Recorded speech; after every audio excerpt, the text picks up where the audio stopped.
क्या आपने कभी यह सोचा है कि बाइबल में जिन महान सेवकों का उल्लेख है, उनमें कई ऐसे भी थे जो मंच पर नहीं, बल्कि पर्दे के पीछे रहकर परमेश्वर के कामों को आगे बढ़ा रहे थे।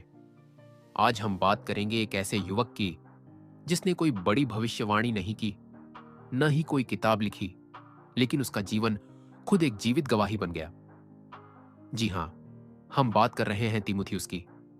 एक ऐसा युवा जिसकी उम्र तो कम थी, लेकिन उसका विश्वास और समर्पण इतना गहरा था कि प्रेरित पौलुस जैसा महान सेवक उसे अपना आत्मिक पुत्र कहता था। आज की इस शिक्षा में हम सिर्फ तीमुथियुस के जीवन की जानकारी नहीं लेंगे, बल्कि यह भी समझेंगे कि कैसे उसका और पौलुस का रिश्ता एक आत्मिक पिता और पुत्र के रूप में विकसित हुआ। हम जानेंगे कि तीमुथियुस ने कैसे अपने चरित्र, विनम्रता और आज्ञाकारिता के माध्यम से पौलुस का विश्वास जीता और कैसे वह आगे चलकर कलीसिया के अगुवा के रूप में खड़ा हुआ। अगर आप युवा हैं या आप किसी आत्मिक रिश्ते को गहराई से समझना चाहते हैं, तो यह शिक्षा आपके लिए है। चलिए आरंभ करते हैं तीमुथियुस की कहानी बाइबल की रोशनी में। तीमुथियुस का परिचय हमें सबसे पहले प्रेरितों के काम 16 1 से 3 में मिलता है। वह लुस्त्रा नामक शहर का निवासी था, जो उस समय की रोमी दुनिया का एक हिस्सा था। उसकी पारिवारिक पृष्ठभूमि मिश्रित थी। उसकी मां यूनिके एक यहूदी थी और परमेश्वर में विश्वास करने वाली थी, जबकि उसके पिता एक यूनानी था, यानी वह मूर्ति पूजक या गैर यहूदी था। यह बात हमें यह दिखाती है कि तीमुथियुस का पालन पोषण एक ऐसे घर में हुआ जहां संस्कृति, परंपरा और विश्वास की दृष्टि से दो भिन्न दृष्टिकोण थे। लेकिन फिर भी तीमुथियुस की मां और उसकी नानी लोइस ने उसे पवित्र शास्त्र में बचपन से शिक्षा दी। पौलुस स्वयं इस बात को याद करता है कि जो निष्कपट विश्वास पहले तेरी नानी लोइस और फिर तेरी माता यूनिके में था, वही मुझे तुझ में भी दिखाई देता है। यह वचन इस बात को दर्शाता है कि तीमुथियुस का आत्मिक जीवन बचपन से ही बहुत मजबूत नींव पर खड़ा था। 2 तीमुथियुस 3 से 15 में लिखा है कि तू तो बचपन से पवित्र शास्त्र को जानता है, जो यह बताता है कि उसकी आत्मिक परवरिश गंभीर और ठोस थी। यूनिके और लोइस ने जो बीज बोए थे, वे आगे चलकर तीमुथियुस के जीवन में परमेश्वर के उपयोग के लिए फलदायक सिद्ध हुए। यह आज के माता पिता के लिए भी एक गहरा संदेश है कि हमारे द्वारा अपने बच्चों में डाले गए आत्मिक बीज कभी व्यर्थ नहीं जाते। इसके साथ ही प्रेरितों के काम 16 यह भी लिखा है कि लुस्त्रा और इकुनियुम की मंडलियों में उसकी अच्छी गवाही थी। इसका अर्थ है कि तीमुथियुस केवल वचन जानता नहीं था, बल्कि उसका जीवन, आचरण और व्यवहार भी ऐसा था जो लोगों के लिए प्रेरणा का कारण बना। एक युवा होने के बावजूद उसने विश्वास में परिपक्वता दिखाई, जो उसे बाकी लोगों से अलग बनाती थी। उसकी यही गवाही प्रेरित पौलुस को इतनी प्रभावित करती है कि वह तीमुथियुस को अपनी मिशनरी टीम में शामिल कर लेता है। पौलुस न केवल उसे साथी बनाता है, बल्कि उसके साथ यात्रा करता है, उसे सिखाता है और आगे चलकर उसे आत्मिक पुत्र के रूप में स्वीकार करता है। इस भाग से हम यह समझ सकते हैं कि तीमुथियुस का जीवन केवल ज्ञान का नहीं, चरित्र का भी उदाहरण था। आज बहुत से लोग मंच पर खड़े होकर वचन तो सुनाना चाहते हैं, लेकिन मंच पर आने से पहले जो आत्मिक तैयारी और चरित्र का निर्माण चाहिए, उसकी ओर कम ही लोग ध्यान देते हैं। तीमुथियुस मंच पर आने से पहले चरित्र में खरा उतरा था और यही कारण था कि परमेश्वर ने उसे उठाया और उपयोग किया। जब हम प्रेरितों के काम 16 1 से 3 तक को पढ़ते हैं, तो हमें पता चलता है कि पौलुस की तीमुथियुस से पहली मुलाकात लुस्त्रा में हुई थी। यह वही स्थान था जहां पहले पौलुस को पत्थर मारकर अधमरा छोड़ दिया गया था।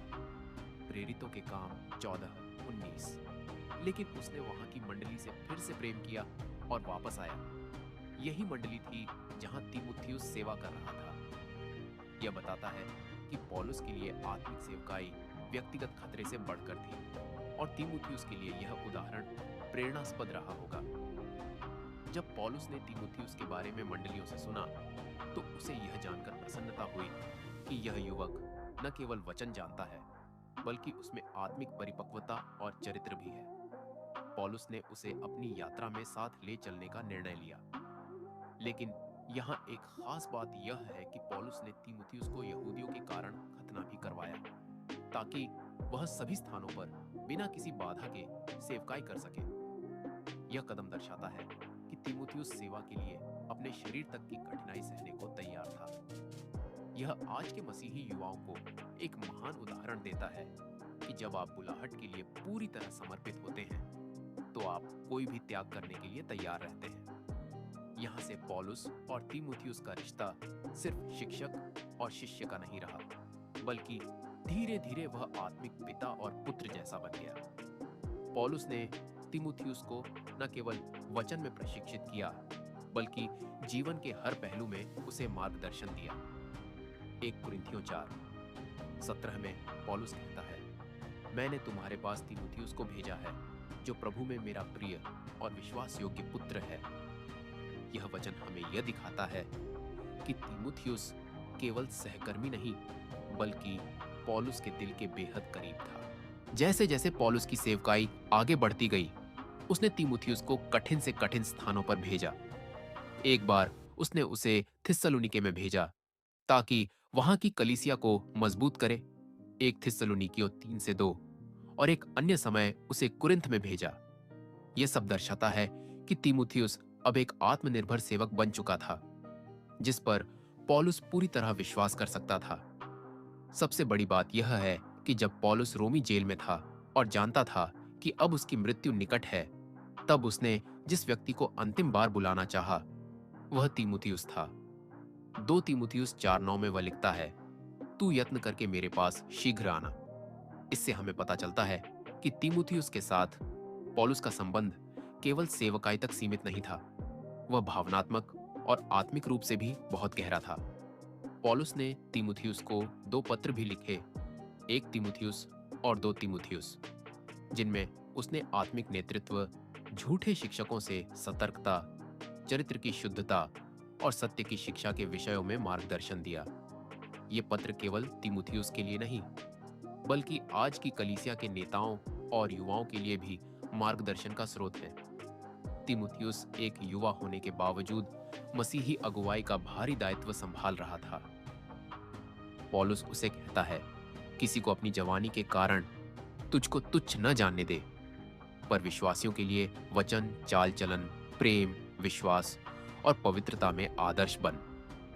यह वचन आज भी हर युवा मसीही के लिए प्रेरणा है। उम्र मायने नहीं रखती, विश्वास और चरित्र मायने रखते हैं। आज की युवा पीढ़ी के सामने अनेक प्रकार की चुनौतियां हैं। सोशल मीडिया का दबाव, दुनिया के आकर्षण, करियर की चिंता और आत्मिक स्थिरता की कमी। ऐसे समय में तीमुथियुस हमारे लिए एक प्रेरक उदाहरण है। वह युवा था, लेकिन वह गवाही में मजबूत था। वह चर्च का नेता बना, लेकिन उसमें घमंड नहीं था। उसके पास सामर्थ्य थी, लेकिन उसने अनुशासन और विनम्रता को नहीं छोड़ा।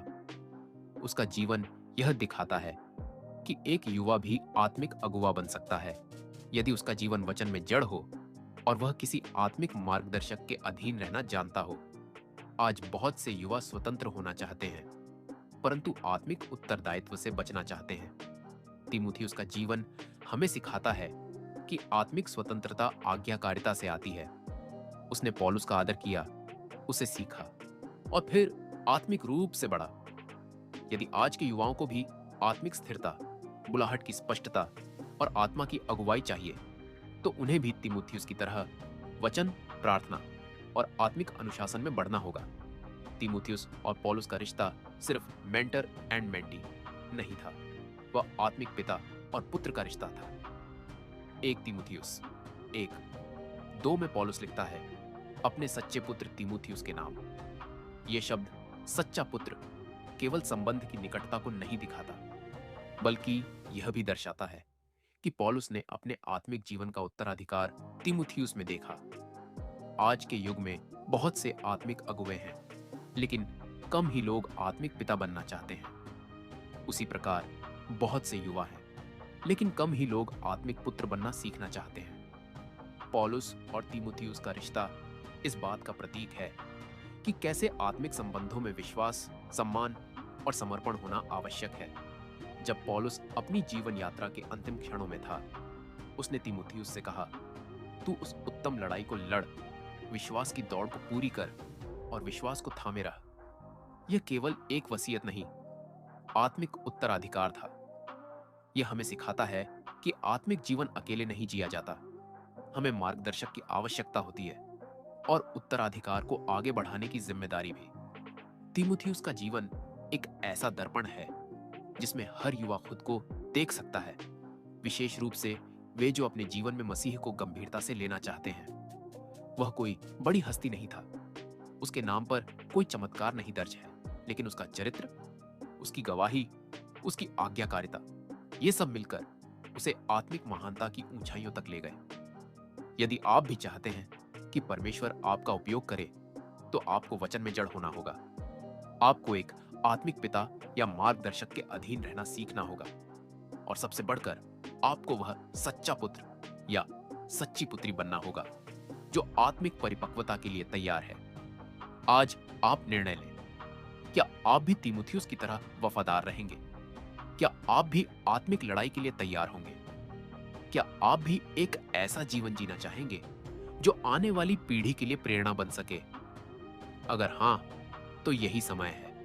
उठिए, वचन को थामिए, प्रार्थना में गहराई लाइए और उस बुलाहट को स्वीकार कीजिए जो परमेश्वर ने आपके लिए रखी है।